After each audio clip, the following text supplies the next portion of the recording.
하나의 기판에 여러 개의 시스템 원칩을 배치하여 성능을 극대화하는 설계 방식은 멀티 SoC 아키텍처, SIP, 시스템 인 패키지, 칩넷 기술 등으로 구현됩니다. 멀티칩 모듈, 여러 개의 독립된 반도체 칩 등을 하나의 기판에 나란히 배치하고, 이거 이제 PC 버전으로 제가 이렇게 말씀을 드려요. 하나의 기판에 CPU, GPU, DRAM 이렇게 플래시 메모리까지 하나로 통합을 시켜가지고, 아니면은 CPU에다가 병렬 처리 연산에 강한 CPU를 하나 원칩으로 만든 마더보드에 좀 떨어져서 시스템 칩으로 해서 이걸 AI 칩으로 만든다. 아니면 SRAM에다 DRAM 결합하거나 이 SRAM에다 플래시 메모리를 따라 상품으로 주는 건 말고 고성능 플래시 메모리, 노 플래시, 낸드 플래시 결합일 수도 있고요. 결과를 거기다가 농동 프로그램에 들어가서 동영상을 자르고 이렇게 100개, 1000개 만들어 각각 저장하고, 이거를 위해서 결과를 저장하기 위해서 그러는데요. 이렇게 해서 속도를 빨리 처리하는 기술을 제가 말씀을 드렸었거든요. 이건 이제 시스템 칩으로 원칩으로 만들어 가지고 하나의 기판 여러 개가 들어가서 실제로 이렇게 여러 개의 컴퓨터가 있는 효과를 누린다. 이건 이제 PC 기판으로 제가 이거 넣는다라고 했더니 엔비디아에서 지금 이걸 이렇게 이런 개념을 PC 개념으로 내놓으셨는데요.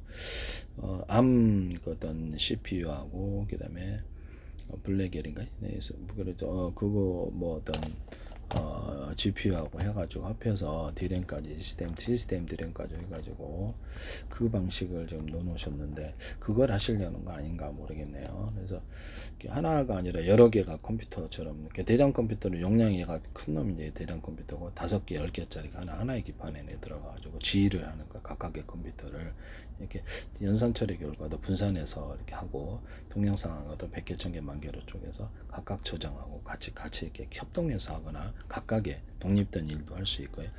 대량 프로그램들이 안에 이렇게 각각의 어떤 시스템 원칩에 다운로드 되는 개념이고, 능동 프로그램에 들어가요. 각각의 그렇게 직렬과 병렬 연산, 그다음 논리, 이렇게 센술 연산 다 하고, 제어 프로그램까지 들어가거나, 직렬과 병렬 저장. 원래 그 플래시 메모리는 직렬 저장만 됩니다. 그래서 뭐 DRAM 플래시 이렇게 해가지고 수십 개가 수백 개 하나가 된 SSD 제품에 대해서 말씀을 드렸죠. 그래서 동영상들을 100개, 1000개, 만개로 쪼개서 1년반 암호 설정해서 각각 저장하고 동시에 작은 조각 단위로 띄우자, 속도가 빠르다, 이 기술을 하시려는 거 아니에요.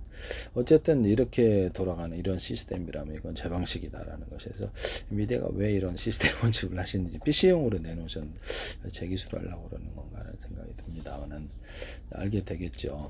각각 독립된 컴퓨터처럼 시스템 원칙들에 적용하면서 협동 로봇처럼 하나의 정보를 쪼개서 분산 처리하는, 이런 연산하거나 이런 처리 저장도 각각 다른 곳에, 그러면 이제 제 기술이 틀림없는데요. 삼성이든 어디든 하시면 안 되겠습니다.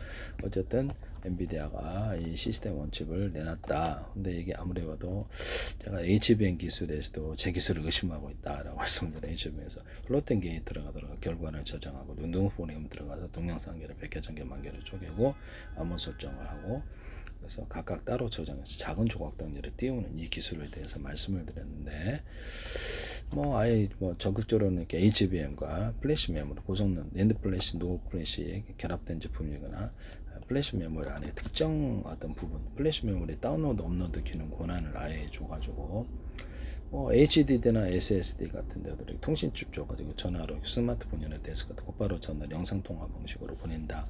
영상통화 전화가 10개 있을 수도 있다. 분할해서 동영상 10분짜리도 10개로 분할해서 보내는 기능에 대해서 유튜브 같은 올릴 때도 30분짜리 1시간짜리 엄청 느리니까 1분짜리는 빨리 올라가는데, 이게 조각대로 쪼개서 보내는 기술에 대해서 말씀을 드렸죠.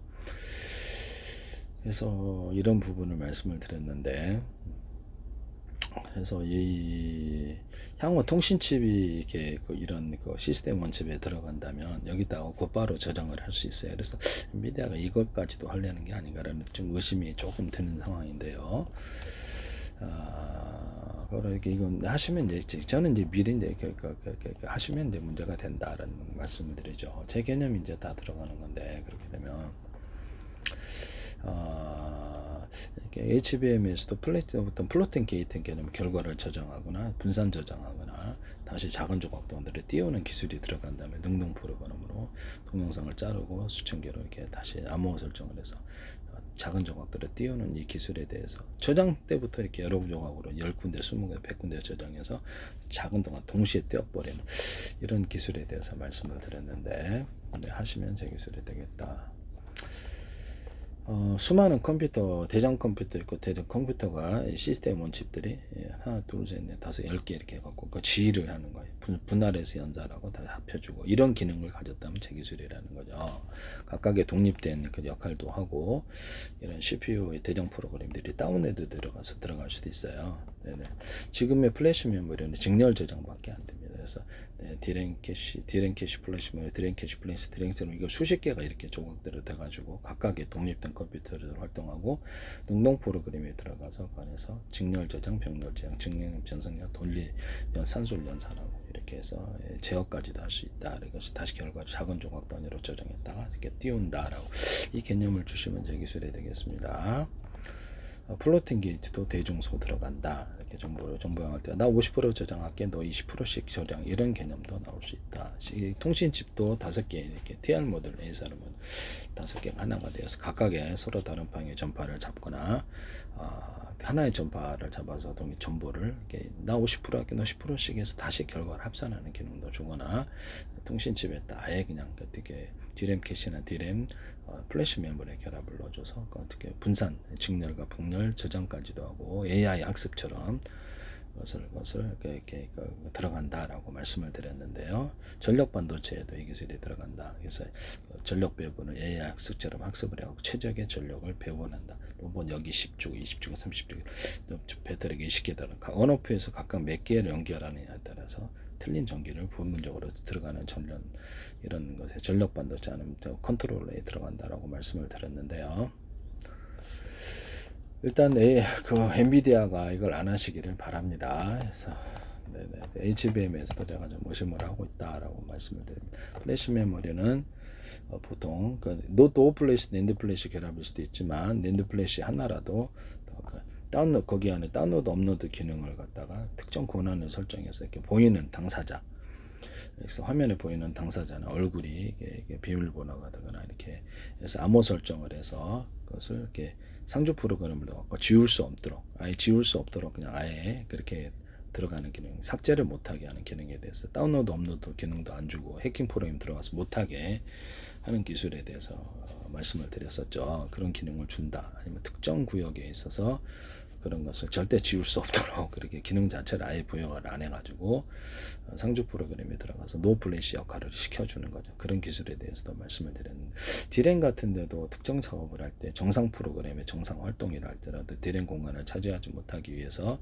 완전히 배제하는 기술에 대해서 이거 우선 보도에 대해서 말씀을 드리거나 해킹 프로그램도 이렇게 정상적이지 않은 것도 완전히 차단시켜서 속도를 빨리 처리하는 기술을 디램 용량을 완전히 최대한 풀로서 가동해서 속도를 빨리 처리하는 이런 기술에 대해서 말씀을 드렸는데요.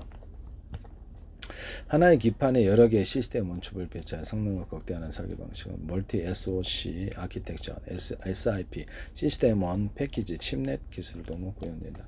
멀티 칩 모듈인데요. MCM이라 멀티 칩 모듈, 이렇게 여러 개의 독립된 반도체 칩을 하나의 기판에 나란히 배치하고 짧은 금속 배선으로 연결해 하나의 시스템처럼 작용하게 한다. 연산을 분산해서 처리하시면 제 기술일 것 같은데요. 연산이나 어떤 작업 결과를 그래서 각각 독립되게 할 수도 있고 저장도 각각 독립된 곳에 저장할 수도 있다라고 말씀을 드렸는데 좁은 공간 안에 디램 플래시 메모리 이렇게 결합을 해가지고 거기다 각각의 다른 디램 플래시를 각각 다른 저장을 한다는 거죠. 디램 플래시면 디램 플래시도 이렇게 수십 개 하나가 돼가지고 각각 다른 곳에 저장 작은 조각들에 띄운다. 이렇게 이 제품을 만드시면 되겠습니다. 제조 반도체에서도 이걸 하시면 제 기술이 되겠다. LPDDR 플래시 메모리를 이렇게 시스템 칩으로 패키지 칩으로 만들어 놓으셨는데 그건 아니에요. 작은 조각당으로 툭툭툭 해가지고 SSD를 이걸로 구성하거나 이런 것이 이제 사실 HBM과 플래시 메모리 결합 제품인데요. 통째로 하는 게 아니라 어떤 패키지처럼 만드는 게 아니라 아예 그냥 디램 캐시하고 플래시 메모리 되죠. 디램 캐시, 디램 캐시, 이것이 수십 개가 들어간다. 수백 개도 저장도 학 단위로 이렇게 직렬 저장도 하지만 병렬로 나눠서 이렇게 저장을 하고 작은 정도로 띄운다. 속도가 엄청 빨라진다는 거죠. 이거 하시면 제 기술이 되겠어요. 멀티 칩 모듈 여러 개 독립된 반도체 칩을 하나의 기판에 나란히 배치하고 짧은 금속 배선으로 연결 하나의 시스템 작동하게 멀티 칩 모듈 시스템인 패키지 SIP 프로세스 메모리 통신칩, 그렇죠. 통신칩까지도 하시려는 것 같은데, 그래서 이렇게 스마트폰이나 데스크탑에서 전화 걸어서 영상 통화 방식으로 곧바로 저장하는, 그래서 HDD나 이게 어떤 SSD, 플래시 메모리에 이것을 통신칩을 넣어서 곧바로 저장하는 기술, 또는 CPU, GPU, DRAM 간에 통신칩을 두거나 HDS에 들어서 기기 안에서도 통신칩이 서로 하거나 외부 기기, 스마트폰, 다른 데스크탑, TV, 로봇에 영상 영화 방식으로 보내서 빠르게 처리한다. 이걸 하려고 하는 건 아닌 건지. 그래서 좀 찜찜하네요. 시스템인 패키지에서 프로세스 메모리 통신칩까지 하나로 묶어서 단일판을 올려 하나의 패키지로 먹는 방식. 이거는 이제 제주 반도체나 삼성 이런 데서도 하셔서는 안 되겠다. 인텔에서도. 몸 얘기만 하면은 제품이 나오니 이게 무법, 만약에 제 기술을 쓴다 무법 천진데요. 제 얘기 문제를 제기하는데도 거기다 무단으로 써가지고 제품에 이걸 만들어 놓으면 뚜렷한 법을 위반하는 행위가 될 수 있다. 지적재산권 민영사를 갖고 고의성을 얘기를 하는 건데요. 하나의 패키지라고 보지만 한다 그랬잖아요. 안 하시면 되는 건데요. 단일 기판을 올려 하나의 패키지로 먹는 방식. 크기를 줄일 수 있어 스마트폰 웨어러블 기기에 주로 쓰인다. 칩넷은 거대한 하나의 시스템 원점을 만드는 대신 기능별로 쪼갠 여러 개의 작은 다이를 기판이 조립치 않은 이렇게 해서 한다. 이런 다중 SoC 구조는 고성능 컴퓨팅. 겉으로는 하나의 컴퓨터인 것 같은데 이 시스템 원칩이 여러 개가 들어가가지고 뭐 이렇게 한다. 이렇게 시스템 원칩에 플래시 메모리는 안 들어가거든요, 원래. 근데 이걸 집어넣는 건 제 기술인데, 플래시 메모리, 노 플래시, 낸드 플래시 결합일 수도 있고, 플래시 메모리까지 탑재를 해서 이것이 들어간다. DRAM 플래시, DRAM 플래시, 이것이 들어가서 시스템 원칩을 만들면, 뭐 CPU, GPU 그렇게 이걸로 이렇게 만들면 제 방식인데 이게 그 시스템 원칩인데요. 이게 여러 개가 들어간다. 그래서 서로 협동해서 일을 한다라고. 대장 컴퓨터가 지휘를 하고 나머지 연산도 분산해서 연산하고 결과를 저장하고 저장도 각각 저장하고 작은 조각반으로 동시에 또 DRAM도 동시에 띄울 수 있다. 그러면 대장 프로그램이 전체 동시에 그 안에 다운로드 되거나 해서 나 이쪽으로 올 필요 없어 내가 갈게. 그렇게 다운로드 해갖고 동시에 일할 수도 있다라고 말씀을 드렸는데요. 다른 데서도 이게 기능을 쓸 수 있어요. CPU가 GPU 다운로드거나 HDD, SSD 다운로드 되거나 DRAM이 다운로드 돼서 일하는 방식을 하시면 제 기술이 되겠어요. HD, SS 같은 데도 통신칩을 둬서 외부에서 영상통화 방식으로 보내버린다는 거예요. 영상통화가 10개, 20개도 있을 수 있어요. 작은 조각 단위로 1분짜리를 보내는 동영상 10분짜리, 10분짜리 10개로 쪼개서 보낸다 해서 그렇게 해서 빠르다. 유튜브에 올릴 때 너무 느리더라고. 그래서 이기는 걸 제가 말씀을 드렸는데 칩넷, 거대한 하나의 하나의 시스템 기기 안에서도 통신을 통해서 유선, 무선 둘 다를 해서 속도를 빨리 처리하는 기술을 하거나 HDD와 마더보드 기판 또는 이렇게 CPU나 DRAM 간에 이렇게 어떤 PC 고속선, PC방 고속선처럼 만들어가지고 통신을 빨리 하는 기술을 제가 말씀을 드렸는데요. HDD 또는 SSD, DRAM에 또 연결할 수도 있고 그것이 고성능 어떤 컴퓨터처럼 작용하고 PC방 전용성처럼 대용량 전송을 한다는 거죠. 이렇게 해서 그런 것을 현재 지금 SATA 방식 케이블이 통신선이 4개밖에 안 돼요. 3개는 접지선이고 그래서 이거를 좀 통신선을 늘리자. 소켓도 좀 늘리고 통신핀을 그 다음에 CPU와 DRAM 간의 어떤 핀수의 차이가 있기 때문에 이 핀수의 차이를 DRAM을 좀 높이고 HD도 핀수를 높여가지고 통신선, 유선을 높이거나 유선 플러스 무선을 할 수 있다. 무선 통신칩, SSD, HDD 또는 GPU 또는 이렇게 DRAM 이렇게 또는 이렇게 CPU, HBM도 맞아. 무선 통신칩을 자체 기기 안에서도 무선으로 일을 한다라고 말씀을 드렸는데요. 그럼 이게 초고속 대용량 전송이 가능한 기술이 되겠습니다. 이걸 제가 얘기를 했었는데, 하시면